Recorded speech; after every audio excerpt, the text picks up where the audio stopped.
أعوذ بالله من الشيطان الرجيم. بسم الله الرحمن الرحيم. الحمد لله رب العالمين، والصلاة والسلام على أشرف الأنبياء والمرسلين وعلى آله وأصحابه أجمعين. رب اشرح لي صدري ويسر لي أمري واحلل عقدة من لساني يفقهوا قولي. رب يسر ولا تعسر يا كريم. السلام عليكم ورحمة الله وبركاته. Mati barisan urusan Masjid Al-Mujahidin, Imam Tuan Bilal, muslimin muslimat yang dirahmati Allah sekalian. Alhamdulillah, syukur pada Allah Subhanahu wa taala kita diberikan ruangan dan juga pemberian dari Allah Subhanahu wa taala untuk terus bernafas di pagi tahun yang baru hijrah dan sekalian. Yang kita mendoakan diampunkan kesalahan kita yang lepas, tahun lepas, dan diberikan kekuatan untuk terus menjadi hamba yang baik dan soleh di tahun yang baru. Hadirin yang dirahmati Allah Subhanahu wa taala. Pada hijrah ini, hadirin sekalian, kita lihat satu poin sahaja yang di dalam peristiwa hijrah itu, yang poin itu juga kita cuba lihat dan bawa di dalam beberapa ayat ataupun kisah Al-Quran Al-Karim. Dalam sebuah hadis Nabi SAW, hadis Abu Sa'id Al-Khudri radhiyallahu anhu, bila beliau ini sahabat ini bertemu dengan Nabi SAW ketika di Makkah, yaitu zaman sebelum hijrah. Zaman Nabi SAW telah pun memulakan dakwah secara terang-terangan. Fasda' bima tu'mar wa a'rid 'anil musyrikin. Hadis Al-Quran yang mengatakan sedemikian. Wahai Muhammad, nyatakanlah apa yang kamu disuruh untuk sampaikan. Itu dakwah terang-terangan. Sejak itu kita melihatkan Nabi ditentang oleh kaumnya sendiri. Orang hamba ataupun yang lemah akan diseksa sampai masuk Islam. Kisah yang begitu panjang. Abu Sa'id pula setelah melihat kepayahan umat Islam yang berada di Makkah ketika itu, dia jumpa Nabi. Kata, ya Rasulullah, bila nak sampai lepas Allah ni? Nabi pun memberi respon. Nabi kata, dulu dia kata, umat Islam dahulu, yang beriman dahulu, lagi teruk daripada kita. Ada di antara mereka yang telah pun digergaji terbelah dulu, dicari dengan sabit ataupun dengan mencari yang besar yang telah pun memisahkan antara daging dan tulang mereka, azab ataupun siksaan. Namun mereka terus tetap beriman. Walakin lakum tasta'ilun, Nabi kata kepada Abu Sa'id, tapi kamu semua tidak sabar untuk menang. Dan berlakulah lepas itu dia panggil peristiwa pemboikotan ekonomi, iaitu kaum Quraisy di Mekah tidak adil ataupun tidak menjual, membeli, berkahwin dengan kaum Bani Hashim, Bani Abdi Manaf sebagai boikot kepada tentang Nabi yang berdakwah. Kemudiannya peristiwa Amul Hazan ataupun tahun kesedihan wafatan Sayyidah Khadijah Al-Kubra dan juga kematian Abi Talib. Setelah itu pula zaman Nabi pergi berdakwah di Taif, yang kita pun sedia maklum, Nabi telah diusir, bahkan disyirakan. Tuan sekalian, sampailah Nabi berhijrah. Ketika sebelum berhijrah, tuan sekalian, Nabi ini bagaimana Nabi memberikan izin kepada sahabat Nabi untuk pergi ke Habasyah yang pertama. Setelah itu pergi ke Madinah. Nabi kata, ini sebuah kisah yang riwayat Ibnu Sa'ad dalam kitab Tabaqat. Dia kata, Nabi kata kepada sahabat Nabi, pergilah keluar. Nak pergi tempat yang bagus, pergi ke Yathrib ataupun Madinah ketika itu. Tuan-tuan sekalian, lepas berhijrah, kita pendekkan cerita, Allah berikan kemenangan perang Badar, perang Khandaq, perang-perang dengan golongan Yahudi, sampailah kepada peristiwa Fathu Makkah, pembukaan Batu Makkah yang berlaku di zaman tahun ke-8 Hijrah. Tahun ke-8 Hijrah, peristiwa Fathu Makkah ataupun pembukaan Batu Makkah merupakan kemerdekaan ataupun kemenangan yang besar. Kalau kita gambarkan zaman kita di zaman penjajah ini, membebaskan negara dari penjajah, itulah sama dia punya peristiwa itu dengan peristiwa Fathu Makkah. Allah sebut 2 kali dalam Quran Karim, inna fatahna laka fathan mubina, surah Al-Fath, surah Al-Fath, dan juga idza jaa nasrullahi wal fath, dan ketika datang kepada kamu bantuan Allah dan juga pembukaan.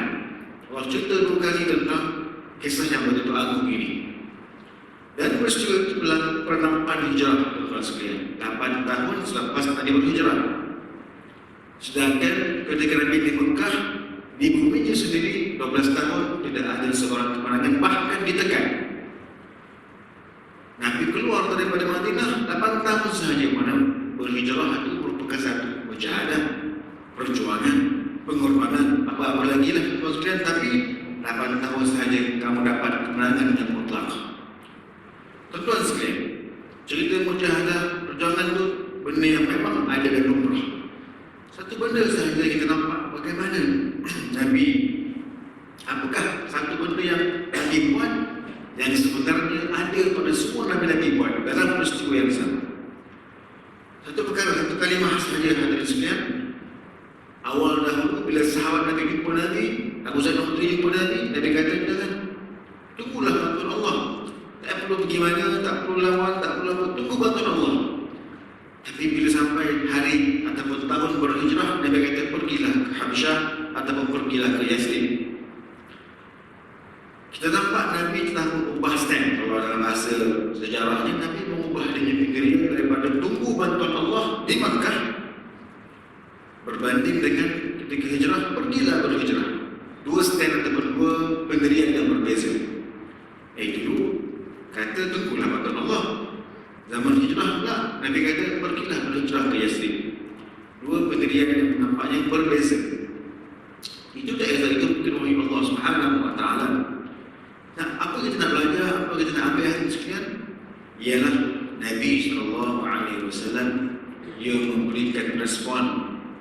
Dia punya pendirian, dia punya pemahaman dan juga dia punya penelitian respon kepada apa yang berlaku. Kalimahnya respon.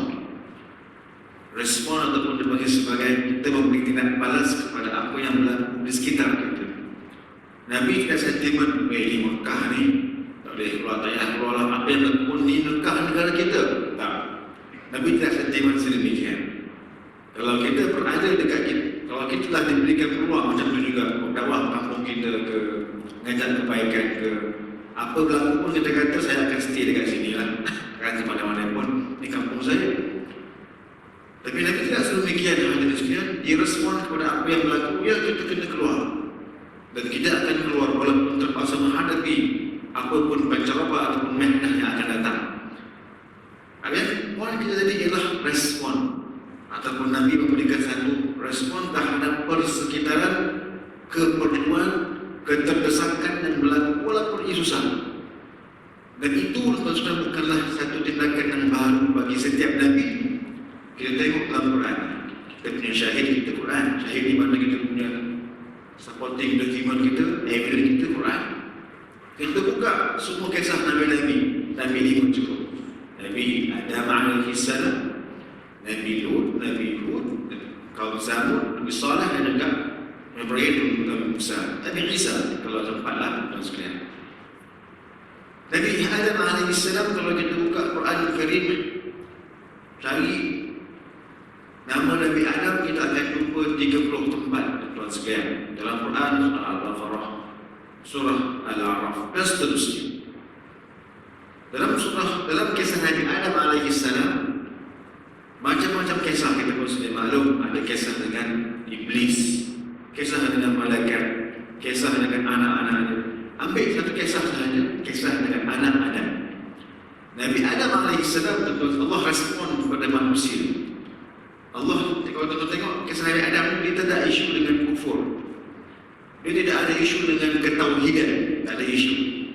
Kenapa pula? Sebab Nabi Adam turun. Nabi Adam pun memastikan Nabi yang pernah berada di syurga. Anak-anak yang ramai itu hadirin sekalian, seorang pun dikatakan tidak kufur. Memang sebab ayahnya Nabi. Ayahnya dah ceritakan dulu kami di syurga sekian-sekian, ayah dimaklumkan sekian dan sebagainya. Jadi anaknya tak kufur. Tak ada pun sampai kita mendengar kisah mengatakan anak Nabi Adam ada yang kufur. Dia kata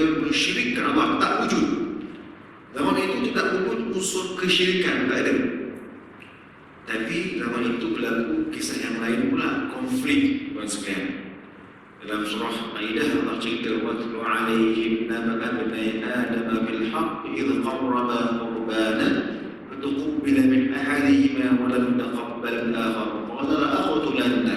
Ayat yang panjang di mana diceritakan kepada kita kisah dua anak Adam yang masing-masing memberikan korban kepada Allah Subhanahu wa taala. Kisah yang panjang, cuma nak ambil poin dia. Di mana seorang itu katakan namanya Habil. Wallahu a'lam. Nama itu namalah tuan sekalian ya. Betul tak betul tu namalah. Tapi yang penting kisahnya betul. Dua anak Adam yang bersengketa kerana seorang itu diterima korban Allah, yang bakinya ditolak akan korbannya. Jadi bersengketa apakah isu ujungnya? Faqatalah, maka dibunuh kawannya. Saudara itu dibunuh. Katanya namanya Habil, dibunuh oleh Qabil. Mati. Tapi apa yang berlaku? Fa'asbaha minal nadimin. Lepas dia bunuh adik ataupun abangnya itu, dia pun nadim dan dia menyesal. Bila kita baca ke semua kisah Nabi dan juga umat dia yang melepas itu, tidak berlaku sedemikian tuan sekalian. Dia tak menyesal. Mereka kena azab, mereka kena itu kan. Kenapa pula? Apa pula kes anak Nabi Adam dia menyesal lepas bunuh orang? Dia bukan syirik pun, bukan menyembah berhala, tidak. Tapi akhirnya dia menyesal. Pembunuh kawan dia ataupun saudara dia menyesal.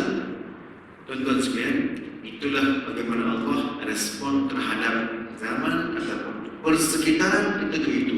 Konflik dia bukan syirik. Konflik dia bukan isu menyembah berhala ke bulan ke bintang, bukan. Konflik dia ialah manusia tak ramai tapi pilihan itu terhad. Apa dia? Kita pun sudah maklum kisahnya ialah tak berkahwin dengan siapa. Zaman itu tak ada orang lain. Yang ada cuma adik-beradik sahaja. Jadi adik-beradik kahwin dengan adik-beradik tuan sekalian. Tak puas hati, maka mereka pun bersengketa dan dibunuhnya Qabil. Qabil membunuh Habil. Itu cerita adalah cerita. Cuma nak kata apa yang Allah nak sampai pada kita? Respon terhadap apa yang berlaku ketika itu konflik dia.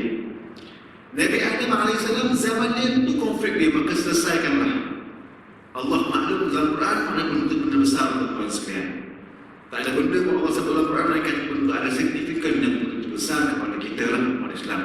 So apa poin kita situ? Cerita adalah satu cerita, i'tibar adalah i'tibar. Poin yang satu kita ambil yang sama dengan kerja Nabi ialah respon. Bagaimana Allah Subhanahu wa taala merespon terhadap peristiwa terkini yang berlaku ketika itu untuk kita. Nabi juga yang sama. Nabi kata kita tak boleh. Dulu pun Nabi kata kita kena stay dekat Mekah. Tunggulah bantuan Allah. Jangan tukar lagi. Jangan kelakar pun tunggu bantuan Allah. Tapi di dalam hijrah Nabi kata apa? Pergilah dalam hijrah. Nabi tidak sentimen dengan kekal di Mekah.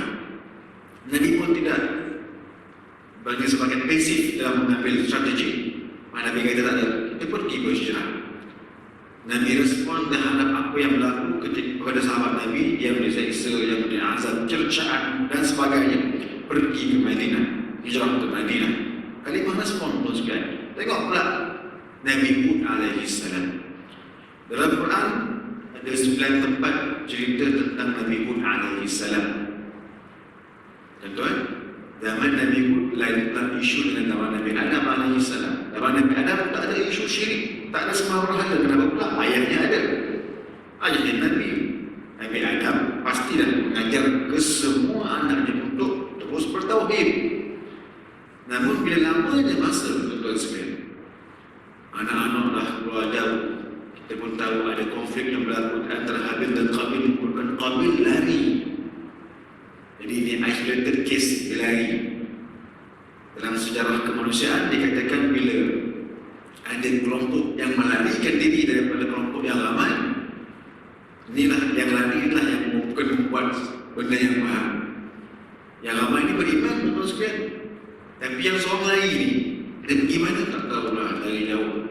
Lepas tu macam mana pula dengan amalan yang tampil dia Wallahu'alam. Itulah permulaan. Dikatakan manusia mula mencari Tuhan yang lain. Walaupun hati ini Tuhan yang satu. Kalau kita baca tafsir Ibnu Katsir, dia ceritalah sekalian bagaimana asal-asal orang mula syirik. Jauh daripada kelompok yang ramai. Kemudian menyesal dan bunuh saudaranya. Dia nampak, dia nak bertaubat. Nampaklah bintang, nampaklah matahari. Dia tahu itu bukan Tuhan, tapi dia menganggap mungkin ini merupakan satu jelmaan ke apa ke. Tapi lama kelamaan anak-anak dia menampakkan tak, Tuhan tu ada, tapi itu mungkin Tuhan. Itu cerita agak banyak, sekarang cuma nak katakan itulah permulaan syirik. Dan zaman Nabi Hud alaihissalam, zaman tu syirik dah menjadi satu budaya, tuan sekalian, budaya. Dan bila turun Nabi Hud kepada kaum Ad, ketika itu zaman itu bukan zaman lagi orang konflik sesama manusia. Zaman itu konflik yang terbesar ialah kesyirikan. Tapi sebabkan di zaman yang masih lagi awal, dikatakan Nabi Hud, Nabi kaum Ad ini adalah kaum yang ketiga, keempat selepas Nabi Syis yang merupakan anak Nabi Adam atau cucu Nabi Adam, tak jauh. Isu besar utama dia bukan politik, bukan ekonomi, bukan apa, tapi ialah syirik. Maka Nabi Hud pun dihantar kepada Ad. Isu satu je, mereka ni syirik. Tentu kita baca ayat dia kata, wa ila 'adin akhahum huda qala ya qaumi ibudullaha ma lakum min ilahin ghairuhu afala tattaqun. Ayat surah Al-A'raf. Simple je. Bila dihantarkan kaum Nabi Hud kepada kaum Ad, apakah dakwah kerja pertama dia? Sembahlah Tuhan yang satu. Kenapa pula? Dia sebagai respon isu kepada kaum Ad ketika itu bukan isu ekonomi, bukan isu yang lain, bukan sosial, satu isu daripada syirik kepada Allah. So, sesuailah dengan penghantaran ataupun pengutusan Nabi Hud kepada Ad untuk membawa mereka keluar daripada kesyirikan. Itu kaum Ad. Satu isu besar lah, syirik sekalian. Akhirnya kita memperlihatkan Allah menghapuskan kaum tersebut. Habis, perish that one, demolish. Habislah kaum yang tidak ada dalam sebagian alam ini. Terkadang carilah mana keturunan kaum Ad, tak ada tuan sekalian. Kaum yang dihapuskan. Setelah itu kalau kita lihat kaumnya kaum Lut alaihissalam, Nabi Lut alaihissalam. Nabi Lut nama juga dipanggil liwat. Tak apalah, itu perubahan nama lah. Ada orang kata kenapa nama Nabi Lut tu Nabi, tapi liwat tu buruk. Tak apalah, itu pecahan dari Lut itu sendiri. Dipanggil istiqam dalam bahasa Arab. Tak apalah, itu kurang bahasa. Nabi Lut pula bila dia hantar kepada kaum dia, isu dia makin bercambah. Jadi bila Allah sebut dalam Al-Quran, Allah kata apa? Wa lutan iz qala liqaumihi atatuna al-fahishata ma sabaqakum min ahadin minal alamin, sabaqakum biha min ahadin minal alamin. Terus lagi dalam surah Al-A'raf, Allah kata Lut kami hantarkan kepada kaum kamu, kaum Lut, katanya kaum Sodom. Kalau dalam Bible, Sodom dan Gomorrah. Ada filem pun sebenarnya, tapi filem tu biasalah dia dah macam lah, dia tambah tolak macam. Tuan-tuan sekalian, Nabi Lut pula bila dia hantar kepada kaum dia, first kali apa kata dia? Wahai kaum, kamu ni buat benda yang orang tak pernah buat. Respon yang pertama, selain syirik, yang mana ada pun dalam manusia ketika itu ialah kamu ni tak pernah, kamu ni buat benda fahisyah. Fahisyah ni ialah, kalau dalam Arab, fahisyah ni secara umumnya maksiat. Bagi detail, biasanya sinonim dengan fahisyah ni dosa yang berkaitan dengan kemaluan atau kehormatan, zina, liwat dan lain-lain. Kamu ni pembuat fahisyah yang tak pernah mahu buat. So, Nabi Lut alaihissalam diutuskan kepada kaum dia, respon dengan terkini dengan apa yang mereka buat, orang tak pernah buat. Nabi Hud pula sebelum itu dihantar kepada kaum Ad, respon sebagai kesyirikan yang orang tak pernah buat. Tuan-tuan sekalian, Nabi Muhammad pada itu, Nabi pergi berhijrah juga, respon kepada apa yang telah dialami oleh umat Islam dan telah ditekan ketika itu. Tuan-tuan sekalian, kalimah respon itu amat penting. Nanti kita kaitkan dengan isu yang simpel-simpel insya-Allah. Jadi Nabi Lut apa dia punya tugas dia? Kamu sebagai Nabi yang kena respon terhadap perbuatan kaum yang tak pernah dibuat. Apa dia buat? Dan juga dipanggil sihab. Sihab macam perempuan lah, lesbian. Cerita yang banyak.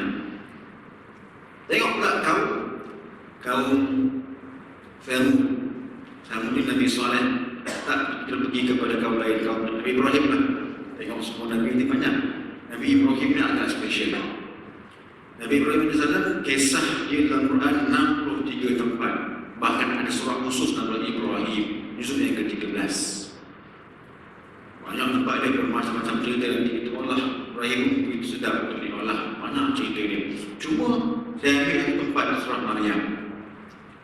Surah Maryam, tuan-tuan sekalian, kalau kita baca kisah Nabi Ibrahim di dalamnya, kita akan nampak kisah Nabi Ibrahim dengan ayahnya. Itu antara kisah. Ada kisah itu dengan diri sendiri, dengan Raja Namrud, macam-macam kisah. Semua itu adalah respon Allah terhadap apa yang berlaku di kaum itu ketika itu. Dan Nabi Ibrahim ini adalah merupakan ayah para Nabi. Nabi sebelum itu pun ada keturunan, tapi kaumnya habis fokus. Bila sampai Nabi Ibrahim yang ada anak, dua anak, Nabi Ishak dan Nabi Ismail. Nabi Ishak dan Nabi Yaqub, lahirlah seluruh Bani Israel. Sambung Nabi Ismail dapat anak sampailah Nabi Muhammad SAW. Itu keturunan besar. Adapun Nabi Hud, Saleh itu atas tuan sekalian. Kaum Nabi Hud, Nabi Lut, Nabi Saleh, Syuaib dan lain-lain. Baik. Nabi Ibrahim pula satu kes kita ambil kes dia dengan ayah dia. Kata dengan pakcik. Yang kita baca tafsir Al-Quran, baca tafsir Quran ialah pakcik je lah. Tak perlulah ayah pakcik itu kita ke isu kita. Dia katakan وَذْكُرْ فِي الْكِتَابِ إِبْرَاهِيمَ إِنَّهُ كَانَ صِدِّيقًا نَبِيًّا. Bila Allah cerita tentang Ibrahim dalam Quran ini, Allah kata apa? Dia merupakan Nabi yang benar dan juga Nabi yang hebat. Tuan sekalian,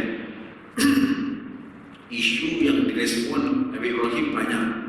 Raja yang zalim, cara akidah bertauhid, macam-macam cerita. Cuma yang kita ambil hari ini ialah kisah respon Allah Subhanahu Wa Taala ingin tunjukkan kepada kita tentang isu ayah pakcik Nabi Ibrahim alaihissalam. Di mana kita pun sudah maklum pakciknya itu tidak beriman. Tak berimanlah, tak kufur. Dia meneruskan legasi sebelum itu. Lut, Hud, Nabi Saleh, Nabi Syuaib.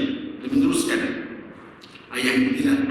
Tuan-tuan sekalian, jadi kisah itu agak berjaya-jaya. Cuma nak katakan Nabi Ibrahim berdakwah kepada ayahnya itu untuk kembali kepada Islam dengan cara yang baiklah. Sekalian, dia kata, ayah ini aku nampak kamu sesat, kamu ni tidak bertauhid dan sebagainya. Sampai tahap dan sekalian ujung dia, qala salamun alaik sa'astaghfiru lak. Mudah-mudahan kamu sejahtera wahai pakcikku, ayahku. Aku akan minta ampun untuk kamu. Ujung dia. Setelah ayat itu, kata pakcik itu agak enggan masuk ke dalam agama Islam. Itu cerita. Itu iktibar yang begitu banyak. Cuma nak kata Nabi Ibrahim yang Allah ceritakan kepada kita respon kepada apa yang berlaku di zaman dia. Raja yang tidak beriman, warga yang tidak beriman dan seterusnya. Tuan-tuan sekalian, pergi Nabi Musa alaihissalam lagi banyak kisah. 140 tempat. Tuan baca mana-mana pun, pagi tadi pun kita dengar Suhuf Ibrahim wa Musa, banyak 140 tempat lebih dalam Quran kisah Nabi Musa sahaja. Dulu pernah saya maklumkan banyak sangat. Lebih banyak kisahnya berbanding kisah Muhammad SAW. Kenapa? Banyaklah cerita dia. Sebab kaum Yahudi ialah kaum yang hidup sampai hari ini. Kaum Nabi Lut, kaum Samud, kaumnya Ad, cerita tak banyak. Kenapa pula? Mereka dah pupus. Tapi adalah perbuatannya itu kan, yang LGBT-nya telah sampai hari ini. Tapi kaum itu pupus. Manakala dua kaum yang terbesar, iaitu Yahudi dan Nasara, ceritanya banyak dalam Quran. Sebab apa? Ni kaum ni ada sampai hari ini. So amat signifikanlah banyak. Kalau orang tanya kan banyak sangat lah. Seolah-olah masa Quran ni kitab Yahudi. Ada orang tanya tu. Banyak kalimah Yahudi, Nasara, Musa, Isa.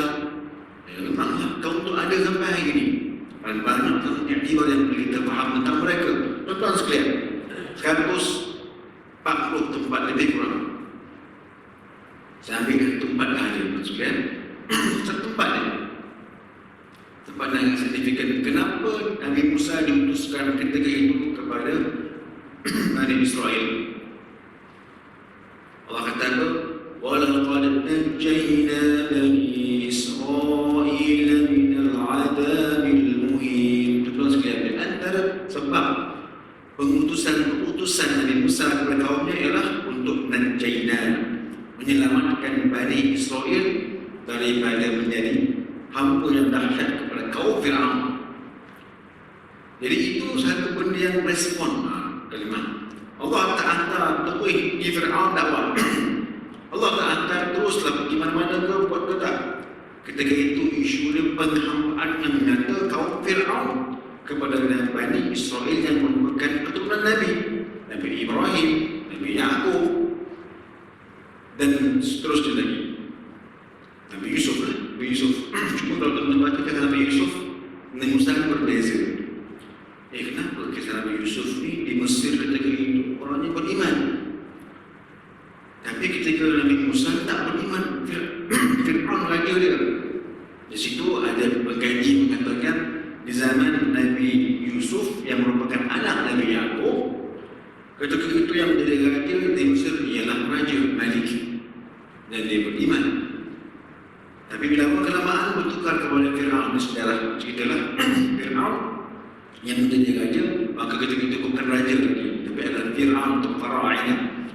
Tuan-tuan sekalian, kalau kita baca dalam Quran, tuan-tuan mungkin boleh perasan dalam surah Yusuf alaihissalam, kisah yang agak panjang. Cuma ada satu kisah di mana ketika itu Nabi Yusuf masuk dalam penjara setelah berlakunya peristiwa dia digoda dan sebagainya. Kemudian dimasuk ke dalam penjara. Dalam penjara jumpa dua orang. Seorang ini ialah dikatakan dia mimpi. Dia mimpi dua benda kan. Sekalian kalau kita ingat, apa kata yang pertama, ahmilu fawqa ra'si zanba tayrumil. Aku mimpi dan aku nampak atas kepala aku ada wanti dimakan oleh burung. Yang kedua pula, inni a'siru khamra. Yang kedua kata, wahai Yusuf, tolong tafsir mimpi aku ni sedang memerah arak untuk tuan aku. Itu mimpi. Dua cerita ni ialah apa dia? Cerita yang ditanya oleh rakan sepenjara Nabi Yusuf. Apa tak apa mimpi itu? Pertama, mimpi apa? Mimpi wanti kena makan burung atas kepala. Kedua apa? Kedua ialah mimpi dia memerah arak kepada tuannya. Apa takbirnya? Tuan-tuan sekalian nak kata kenapa? Wanti dengan arak tuan saya. Cerita tu ceritalah. Kita boleh baca. Apa pentingnya wanti dengan arak? Saya ingat tahun 10 tahun lepas tuan-tuan sekalian, apabila di ahli Mesir ni kan tempat yang banyak barang-barang ataupun peninggalan asal arkeologi yang begitu besar. Mereka jumpa bila mereka gali-gali arkeologi ataupun gali mencari minyak, cari barang-barang ataupun kisah sejarah ini, mereka jumpa satu penempatan tuan-tuan sekalian. Ini penempatan yang dikatakan sebelum lagi Fir'aun, penempatan Nabi Yusuf Wallahu'alam, yang mana memang penempatan itu mereka jumpa dia punya trend dia tempat wawati sebelah tempat buat arak tuan sekalian. Jadi bila zaman Nabi Yusuf tu dia kata, aku mimpi jumpa wati kena makan dek burung. Saya mimpi saya duduk perah arak untuk tuan saya. Arak ni arak semula, arak di peramnya arak itu, dan buah diperamkan dan dia pergi minum tuan dia. Maka rupanya bila dia kali ini agak sejarah tuan sekalian, memang tren di zaman itu, tren di zaman Nabi Yusuf Wallahu'alam itu, zaman memang wati sinonim dengan arak. Tempat wati, kalau ada rumah tempat wati, tempat arak, simpanan arak. Jadi bila Allah sebut dalam Quran, Allah merespon pada zaman ini passion dia. Kita tak tahu lah, melainkan kita baca. Kita tak tahu, melainkan kita baca. Dan benda itu agak teknikal sekalian. Maka Quran ini memang kitab ilmu. Contoh lain tuan sekalian, kalau kita boleh perasan, ini amat ini perasan. Terutamanya bila kita terlibat dalam proses penterjemahan. Sekarang ini alhamdulillah di negara kita tuan sekalian, proses penterjemahan kitab ahli sunnah makin hadapan lah. Saya sendiri al-Faqir terlibat 4-5-6 projek penterjemahan sahaja. Kitab Fatimah Majmu' Imam Nawawi, kitab Sahih Muslim, kitabnya Allah SWT Muhammad, akidah yang banyak tuan sekalian. Tapi bila kita terjemah ada isu. Kita terjemah kitab 1000 tahun. Contoh kita terjemah kitab Maqal Islami, kitab Aqidah Abdul Hasan Al-Asy'ari yang hidup tahun 1000 tahun yang lepas. Cuma lebih bahasa Arab maksudnya dia tak pupus, dia tak berubah. Arab itu silanya sama maksudnya. Itu kelebihan bahasa Arab lah. Yang tak ada dalam bahasa lain. Tuan-tuan belajar bahasa Arab, tuan-tuan boleh baca buku Imam Syafi'i. Walaupun beliau wafat tahun 205 Hijrah, tuan-tuan sekalian, kita boleh baca buku dia. Tak maaf. Beliau hidup tahun 205 Hijrah, kita boleh baca buku dia walaupun dah 1000 tahun lebih. Itu kelebihan Arab lah. Cuma bila kita terjemah, banyak benda kita tak tahu apa benda. Sebab apa dia pakai term bahasa mereka. Juga dalam kisah Nabi Yusuf, kenapa pula ada Arab, kenapa pula ada Wati? Rupanya zaman mereka itu, Wati dan Arab bersebelahan dan bersinonim. Tapi apapun Allah Subhanahu Wa Taala cerita kepada kita, ni respon zaman itu, tuan sekalian. Kisah Nabi Musa, di mana satu kisah saya ambil dengan Nabi sekalian ialah tugas Nabi Musa menyelamatkan Bani Israel daripada penghambaan kaum Fir'aun yang memang dia pun tahu. Allah kata macam-macam lah tentang Fir'aun ni. Berhaka, wa'athar, baghfar, macam-macam nama. Derhaka, kufur, macam-macam lah lagi. Dan istikbar, besar diri dan lain-lain. Jadi tugas Musa alaihissalam yang walaupun dia dibesarkan dalam istana raja, tugas kamu ialah bebaskan Bani Israel. Jadi tugas itu apa? Tugas kita respon kepada apa yang berlaku ketika itu. Bukan buat lain, jangan duk dakwah tauhid lagi kepada Bani Israel. Lepaskan dahulu mereka, baru bawa kepada tauhid. Buat banyak masalah dalam sekalian. Degil, tak ada nak cakap. Waktu lupa dan rata itu buat tauhid lah. Tapi isu yang besar apa kata, wahai Musa, pergi kepada Fir'aun dan bincang dengan dia, dakwah dengan dia penting, keluarkan Bani Israel daripada penghambaan kaum Fir'aun ataupun Kipti ketika itu. Tuan-tuan sekalian, bukan cerita nak tengok apakah dia benda besar, respon kepada apa yang berlaku. Jadi itu di antara intipati ataupun satu konteks yang kami responsif ini merupakan di antara benda yang besar. Tuan-tuan sekalian, kita tengoklah kisah-kisah Nabi. Dan kita pun faham hijrah Nabi ini, Nabi tukar benda dan tukar Nabi arah Allah Subhanahu Wa Taala. Tapi mana nampaknya dulu Nabi kata dalam hijrah. Dulu Nabi kata stay dekat Mekah, tunggu bantuan Allah Subhanahu Wa Taala. Tapi hari ini Nabi kata pergi hijrah. Respon Nabi terhadap apa yang berlaku dan akhirnya melahirkan kemenangan. Demi kemenangan sampailah kepada peristiwa Fathu Makkah. Tuan-tuan sekalian, kita buka poin penelitian orang ahli sejarah terhadap Islam. Saya punya tema saya, kenapa umat Islam, orang Arab atau pemikiran Islam dia mereka mengkaji. Banyak benda kita boleh kaji. Tapi yang saya tengok hari ini ialah kenapa umat Islam dilihat mundur. Saya pakai kalimah dilihat. Sebab kita tak semua benda kita mundur. Tuan sekalian berbanding golongan yang tidak beriman. Banyak yang kita lebih, tuan sekalian ya. Salah juga, kita tak setuju. Orang kata, kenapa Islam mundur berbanding dengan Barat? No. Kalau kamu tengok kejadian, mereka mungkin maju. Tapi kalau tengok isu keluarga, kalau tengok sosial, kita mungkin lebih hebat. Kita tidak ada isu LGBT, tuan sekalian, yang nampaknya macam tepuk lebih datang. Rasakan salah, tuan sekalian ya. Kita tidak ada isu bunuh diri, kita ada isu psikologi mental yang teruk. Yang mana kita sudah maklum, mental yang teruk, dia punya kesihatan mental lebih jauh teruk berbanding dengan Islam. Walaupun negara itu pegang Syria, Afghanistan, negara pegang mental itu okey, tak bunuh diri, tak tahu bangunan. Jadi salah kita mengatakan kenapa Islam tak maju. No. Skop berbeza-beza. Majuan media material mungkin. Tapi kemajuan pakai insani tidak. Islam lebih hebat, tapi kehadapan mana mereka. Tuan sekalian. Okay, seorang pengkaji sejarah nama Dr. Nasir bin Sulaiman Al-Umar, dia kata beberapa sejarah, beberapa poin yang dia ambil dengan daripada penelitian dan analisis dia. Kenapa Islam maju? Satu Islam agak dilihat mundur. Pertama kali dia kata kejatuhan khilafah Utsmaniyah ataupun kejatuhan khilafah Islam yang besar yang merupakan penaung. Tuan-tuan sekalian, ini yang respon ni. Kita ambil dari sejarah daripada kisah hijrah, respon terhadap apa yang berlaku. Sekarang ini kenapa Islam dilihat agak berpecah dan sebagainya? Kata Syekh ataupun Dr. Nasir Sulaiman, dia kata sebab jatuhnya khilafah.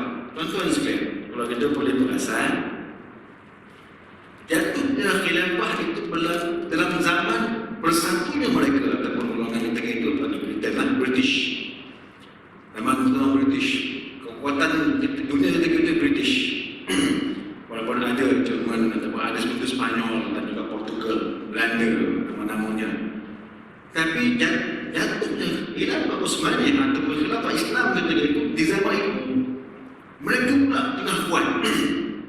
Bahasa mudahnya kenapa Islam tak respon terhadap mereka? Maknanya kalau ketika itu penjajah mengukuhkan penjajahan, kenapa Islam tak mengukuhkan kekuatan khilafah? Kalau kita jadi sebenarnya kita nampak macam-macam. Ketika itulah kita nampak rupanya ada dalam selimut. Nampaklah rupanya musuh dalam selimut yang melemahkan. Islam tak lemah sangat. Sebenarnya duit lah dia punya khilafah tu bagus, tapi ada ujung-ujung musuh dalam selimut. Musuh ni tak cerita tu agak panjang, tapi itu biarkan cerita. Sejarah sejarah. Tapi kenapa Islam tidak respon? Sedangkan zaman itu zaman penjajah Jerman, Belanda, Portugis dah habis, British makin mengukuhkan sampai ada syarikat di setiap negara, di syarikat di Timur. Tuan-tuan sekalian, poin kita Islam ketika itu sejarahlah tidak respon terhadap apa yang berlaku ketika itu. Poin kedua hadirin sekalian dipanggil al-jahl wal ifsad, dipanggil sebagai kejahilan dan kefasadan. Sebuah kisah hadirin sekalian ini kita pun dalam salah kita nampak zaman kemunduran. Apabila Napoleon Bonaparte, Napoleon ini kita tahu nama dipanggil sebagai conqueror Perancis lah, orang French, Napoleon. Tempatnya dia pergi selain kisah dekat Eropah dengan British. Itu kisah dia. Dia sampai ke Mesir tahun 1798 sampai 1801, 3 tahun. 1798 sampai ke 1801. Napoleon masuk ke dalam Mesir. Memang dia punya hasrat untuk membunuh ulama-ulama Azhar. Kita kena lumpuhkan Azhar biar tidak ada lagi isu Islam ketika itu. Itu dia punya misi lah. That's why dia pergi ke Azhar, dia pergi ke Mesir. Dan tuan sekalian, seorang ketika itu zaman Perancis itu zaman di mana Syekhul Islam atau Syekhul Azhar ialah Syekh Husain Syekh Al-Imam Hasan Al-Attar nama dia. Dia ada anak murid ramai. Yang antara yang famous dipanggil Rafa'ah atau Rafi' At-Tahtawi nama dia. Rafa'ah Rafi' At-Tahtawi. Syekh Hasan Al-Attar dia hantar anak murid dia pergi ke Paris atau ke Perancis untuk belajar kenapa Perancis maju zaman tu 1798. Perancis masuk sebagai penjajah, dia pula hantar anak murid pergi ke Perancis sampai anak murid dia membuat kitab Talkhisul Ibris fi Ahwali Paris. Kisah tentang Paris lah, Perancis, ibu negara Paris. Anak murid lain daripada Jabarti anak murid kepada Syekh Hasan Al-Attar. Dia membuat dia ada sejarah sekalian. Dia buat cerita betapa hebat di Perancis ni sampai tahap orang Islam ketika itu begitu kagum dengan teknologi peti ais. Kita yang mana Perancis itu betul hebat. Ada tu, ada ni. Apa komen Syekh Hasan Al-Attar? Syekh Hasan Al-Attar ni alim Syekh Al-Azhar. Apa komen dia kata? Orang Barat, di bahasa Melayu kan, saya bagi Melayu kan, orang Islam membina ilmu tu daripada dasar sampai ke puncak. Orang Barat mengambil kesemua itu dipraktikkan. Itu yang beza. Orang Islam membina semua dasar ilmu, fisik, kimia, biologi, semua dia buat. Dasar semua siap. Orang putih ketika itu apa dia buat? Dia ambil semua itu dan cuma praktikkan sahaja. Seolah menggambarkan Islam menyediakan segala-galanya, Barat mengambil itu hanya dipraktikkan. Tentang masjid ni, arkiteknya, membuat lakaran, membuat dia punya dasar, fondasi sebagainya. Sampai orang baru datang, dia cuba naikkan. Dah ada report kita naikkan dia. Itulah fahaman Syekh Al-Athar terhadap apa yang dibuat oleh Barat ketika itu. Islam menyediakan fondasi, tapi Barat pandai. Dia yang membuat segala-galanya. Dia menjadikan benda yang teoretikal kepada praktikal. Tapi umat Islam ketika itu tak respon macam itu. Itu isu dia sekalian. Tak respon macam itu. Tidak membuat benda yang sama. Kerana apa? Disebutkan dengan dalaman isu konflik. Macam-macam lah konflik dalaman, konflik sama mereka dan sebagainya. Tapi poin kita apa? Tak respon terhadap apa yang dibuat oleh Barat kepada mereka. Dan akhir sekali hadis yang paling besar lah. Yang paling besar, kenapa umat Islam lepas itu nampaknya lemah sampai jatuhnya khilafah? Bila umat Islam tak boleh merespon sebagaimana responnya golongan Barat ketika itu, tuan-tuan sekalian. Ini Allah ajar dalam Quran, kita pernah baca. Hijrah kita pernah baca. Akhirnya jatuhlah dalam penyakit yang paling dirisawi. Oleh ini kalau ada pada kita ataupun keturunan perlu dicampak ataupun dicabut, tuan-tuan sekalian. Dipanggil Wahan.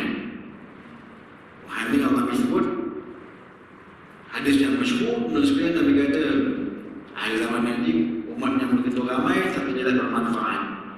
Sahabat kata, kenapa ya Rasulullah? Wahyu. Apa dia? Takut mati, tuan sekalian. Dan juga sukakan kepada kehidupan. Itu poin terakhir sekali lah. Bila dah berlaku macam-macam, umat Islam tak boleh respon. Dikala orang Barat bersatu membuat kolonial mereka, orang Islam berpecah, tak respon. Dikala mereka telah mempraktikkan ilmu-ilmu bentuk teoretikal itu, Islam tak praktik, tak follow, tak respon benda yang sama, pecah. Namun yang paling bahaya adalah sekali apabila masuk dalam hati umat Islam dulu sampai hari ini, kalau adalah wahan kepada kami tak lagi mampu, kami takut untuk mati, kami takut untuk lawan mereka. Kalau dah lawan lah, kalau jihad lah maksudnya. Dan itu berlaku sampai hari ini. Dikala orang Barat bersatu, kalau mereka pegang juga lah, sekalian awal tu Maha berkuasa, dia boleh plan lah, sekalian. Tapi akhirnya berlaku lah yang berlaku. Tapi jika itu umat Islam tidak boleh sampai hari ini, tuan sekalian. Why? Allah ada hijrah, gimana respon? Kalau orang putih bersatu, kita katakan orang putih lah, Barat bersatu, kita katakan musuh Islam lah. Tak semua Barat musuh Islam. Kenapa Islam tidak mencari jalan untuk bersatu? Itu je poin kita. Itu je Allah nak ajar kepada kita tentang hijrah ini, satu respon terhadap apa yang berlaku. Namun tidak berlaku sedemikian, maka akhirnya telah merentet sampai hari ini. Ada sebenarnya. Itu dia antara benda yang besar kita boleh faham. Poin dalam hijrah Nabi SAW yang mungkin dilihat dan nampak bagi setengah orang. Namun poin yang telah Syekh Al-Athar kata, kamu tahu benda itu, tapi kamu tak boleh menjelurkan dalam praktikal. Jadi dah ada halangan macam-macam tadi, buku dan sekalian. Tapi praktikalnya macam-macam benda, ada halangan. Namun kita nampak itulah dia satu didikan yang telah Allah sebut dalam peristiwa hijrah. Allah sebut dalam peristiwa setiap kenabian. Nabi itu diutuskan respon pada apa yang berlaku. Kalau kita merespon yang betul kepada dunia kita, insya-Allah sekalian. Jadi hari ini kalau betul Allah untuk merespon apa yang berlaku, okeylah. Tapi kalau silap respon betul, dia respon cara yang betul, itu bukan berzaman dia, pun juga tidak mengatakan hasil yang baik. Itu ada antara benda yang boleh kita ambil daripada peristiwa hijrah, walaupun punya satu je, responsif terhadap apa yang berlaku. Tapi ia telah disebut oleh Allah Subhanahu Wa Taala dalam setiap ayat tentang kenabian, tentang keputusan.